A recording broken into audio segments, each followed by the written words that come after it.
sellettes, elles sont donc issues d'une série qui s'appelle Trait d'Union et qui sont à chaque fois, pour chaque meuble, en fait, l'assemblage de bois et d'un autre matériau. Utiliser les matériaux, ça veut dire parler avec les gens qui les connaissent vraiment, dont les artisans font partie. C'est-à-dire que c'est eux qui transforment la matière. Un bout de bois tout seul, on peut pas en faire grand-chose en fait, ou peut-être du feu, mais ça c'est autre chose. Donc l'ébéniste, il va connaître chaque essence, comment réagit chaque essence, quoi en faire, quel usage, quelle propriété. Parce que quand on dit du bois, c'est encore tout un univers, quoi. Entre le peuplier, le chêne, le liège, il n'y a rien à voir.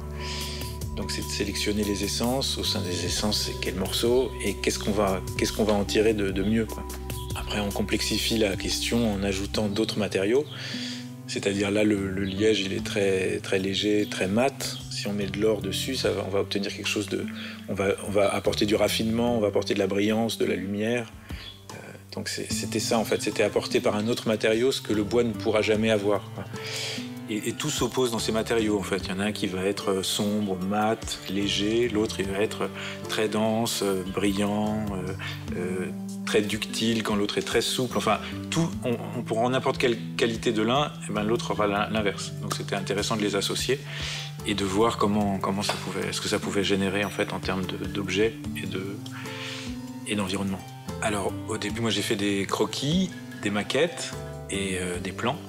Et avec ça, je suis allé voir Frédéric et Emmanuel. Et puis, on a discuté justement des options techniques et de comment réaliser ça. Parce que moi, j'avais de par les collaborations qu'on avait eues avant, j'avais une familiarité avec leurs univers, mais évidemment pas leur expertise.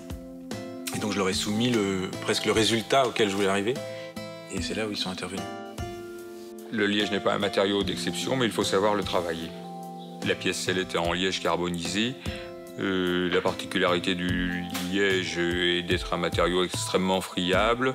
C'était justement intéressant de changer un petit peu de matière. Ça, on reste dans le bois, mais avec des problématiques différentes. Le liège, c'est l'écorce du chêne liège, mais en plus épais, bien sûr. Et c'est techniquement difficile à travailler parce qu'il faut que le futage des outils corresponde à ce matériau éminemment friable. La principale difficulté, c'était le doreur, parce qu'en fait, la dorure, ça se passe sur un matériau dur parce qu'ils ont l'habitude d'appuyer très fort. Lorsqu'on nous demande de faire des dorures, il faut avoir du bois, il faut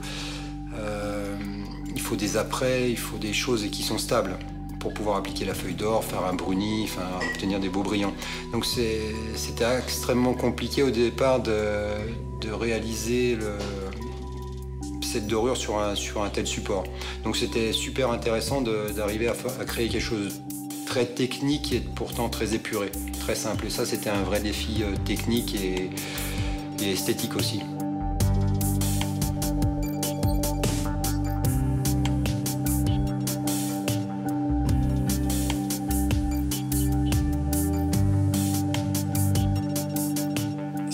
Ce qui a été très intéressant dans ce projet, c'est la dimension humaine et justement le fait qu'on soit trois à travailler sur, enfin et plus d'autres, et plus d'ailleurs que trois, mais disons trois principaux, à travailler autour de ces sellettes.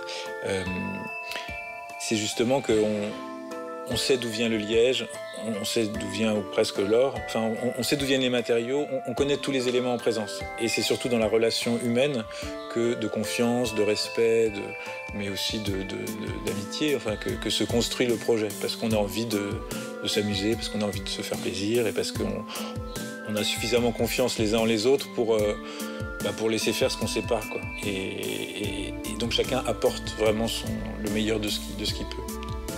La pièce sellette est exceptionnelle par le fait que c'est vraiment une collaboration à trois et ça moi c'est vraiment ce qui me faisait, ce qui était un déclic parce qu'on se rend compte qu'à plusieurs on fait toujours des choses beaucoup plus belles que seul. Ça permet de confronter des points de vue, ça permet de confronter des expériences, de nouer des amitiés. Les choses se passent simplement parce qu'on On est tous, enfin moi je suis certain de leur qualité. Je sais qu'ils ont de grandes compétences, de grandes qualités même, et et Eric lorsqu'il dessine quelque chose, on sait que c'est forcément bien. Et Emmanuel aussi, je sais que s'il s'engage quelque part, je sais qu'il mènera le projet à bien. Donc c'est pas très compliqué de travailler avec eux. C'est même un bonheur. C'est facile parce qu'on se laisse porter. C'est pas, enfin je veux dire, il y a une espèce ça crée une synergie qui est quand même super intéressante. Ce prix, pour nous, c'est une reconnaissance. C'est la reconnaissance aussi d'un travail à trois qui est parfois compliqué. Ça valide aussi des choix esthétiques, des choix techniques qui sont pas forcément évidents. Moi, je suis très fier personnellement d'avoir reçu le prix et puis de l'avoir reçu avec eux. On a sauté de joie, bien sûr, naturellement, comme des gosses. Quand on s'est téléphoné pour dire ça y est, on a gagné. La récompense du prix pour l'intelligence de la main, là où elle est, enfin pour moi, assez émouvante, c'est qu'elle récompense justement cette aventure humaine. Et ce point de vue où on sort de l'efficacité à tout crin, pour retourner dans une recherche qui, à mon avis, est innovante. Enfin, même si on utilise des techniques anciennes, on les remet au goût du jour, on les retravaille, on les re-questionne. Et c'est en ce sens-là que c'est, d'une certaine manière, pour moi, c'est très porteur d'espoir par rapport à comment va évoluer justement le dessin des objets et le design en général.